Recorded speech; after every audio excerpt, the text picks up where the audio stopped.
Halo, selamat pagi, salam sejahtera bagi kita semua. Dan juga selamat pagi kepada Bapak dan Ibu dosen mata kuliah pengantar bisnis. Pada kesempatan kali ini, izinkan saya untuk memperkenalkan diri. Nama saya adalah Rizky Sihaloho dari Prodi Manajemen. Dan pada kesempatan kali ini, saya akan membawakan salah satu materi pelajaran kita dari satu semester ini yang berjudul Produksi dan Operasional. Baiklah, hal pertama yang perlu kita ketahui adalah bahwa produksi dan operasional itu adalah salah satu fungsi dalam bisnis yang wajib dikelola oleh para pengusaha dan dikembangkan oleh sebuah organisasi yang ada di dalam suatu bisnis tersebut, maupun bisnis besar dan bisnis kecil.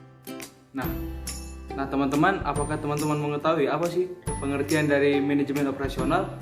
Manajemen operasional adalah proses ataupun aktivitas mengubah sumber daya menjadi barang jadi yang memiliki manfaat ataupun memiliki nilai untuk memenuhi kebutuhan para konsumen. Nah, setelah kita tahu apa pengertian daripada manajemen operasional, sekarang ada lagi yang namanya pengertian dari proses operasi. Proses operasi itu adalah serangkaian metode dan teknologi yang dipakai dalam memproduksi barang dan jasa. Oke teman-teman, di dalam yang namanya proses operasi barang dan jasa itu ada dua jenis pengertian. Yang pertama adalah proses analitis dan proses sintetis. Proses analitis itu adalah dimana proses produksi barang, dimana itu sumber dayanya diuraikan menjadi beberapa komponen untuk menciptakan barang jadi. Sedangkan di proses sintetis itu produksinya barang dari sumber daya mentah menjadi barang jadi itu melalui yang namanya kombinasi. Baiklah teman-teman, sekarang kita masuk ke dalam bagian yang namanya sistem kontak tinggi dan sistem kontak rendah. Di sistem kontak tinggi memiliki makna pelanggan menjadi bagian dalam penerimaan jasa. Sedangkan di sistem kontak rendah, pelanggan tidak harus menjadi bagian dalam penerimaan jasa. Oke, sekarang saya akan sedikit menyinggung ataupun membahas mengenai perbedaan antara proses manufaktur dan jasa. Bagian pertama yang akan saya bahas adalah tentang fokus pada kinerja. Di dalam pelayanan jasa ataupun bisnis dalam bidang jasa, output akhir ataupun tujuan akhir mereka adalah membuat para konsumen itu merasa kebutuhannya terpenuhi. Itulah tujuan akhir daripada bisnis dalam bidang jasa. Poin keduanya adalah fokus pada proses dan hasil akhir. Mayoritas penduduk jasa adalah kombinasian daripada mayoritas tangible dan intangible. Baiklah, kita masuk kepada poin yang ketiga. Poin ketiga itu fokus pada karakteristik jasa. Ada 3 jenis dari karakteristik jasa. Yang pertama adalah intangibility, di mana jasa tidak dapat dirasakan melalui panca indera. Yang kedua adalah customization, di mana memiliki makna bahwa banyak daripada konsumen mengharapkan agar layanannya itu diberikan secara kebutuhan masing-masing, berdasarkan kebutuhan masing-masing. Dan yang ketiga adalah unstorability. Unstorability ini berarti jasanya tidak dapat disimpan.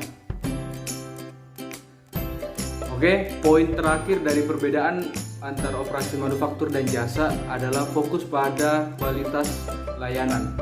Jadi teman-teman, kita tidak bisa menyamaratakan ataupun menyamakan standar daripada kualitas barang dan jasa.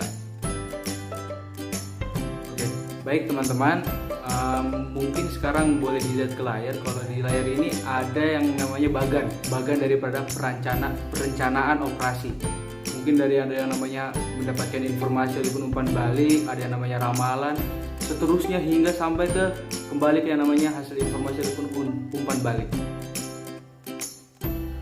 Baiklah teman-teman, ada satu bagian yang tertinggal yang tidak saya masukkan ke dalam slide, yaitu perencanaan kapasitas. Perencanaan kapasitas maksudnya adalah di mana para pelaku ekonomi ataupun yang melakukan bisnis harus membuat barangnya itu ataupun jasanya itu melebihi dari kapasitas permintaan biasanya.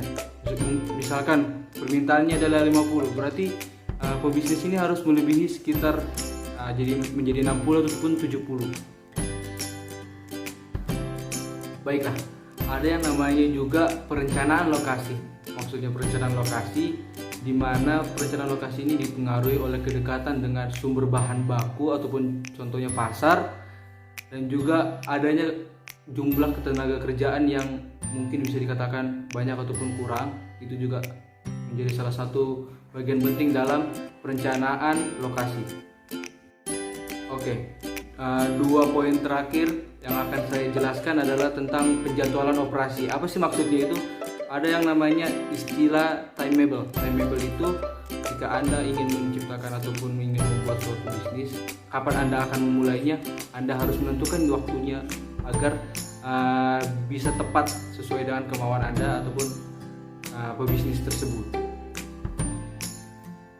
Baik, kita masuk ke poin terakhir, di mana adalah perencanaan pengendalian. Maksudnya perencanaan pengendalian ini adalah pengawasan terhadap produksi barang, apakah itu sesuai atau tidak, bisa dikembangkan dengan perencanaan-perencanaan yang telah direncanakan sebelumnya. Sampai di sini video presentasi yang boleh saya bawakan. Jika ada kurangnya mohon dimaafkan. Saya ucapkan terima kasih, salam sehat untuk Bapak dan Ibu dosen serta teman-teman yang menonton video saya.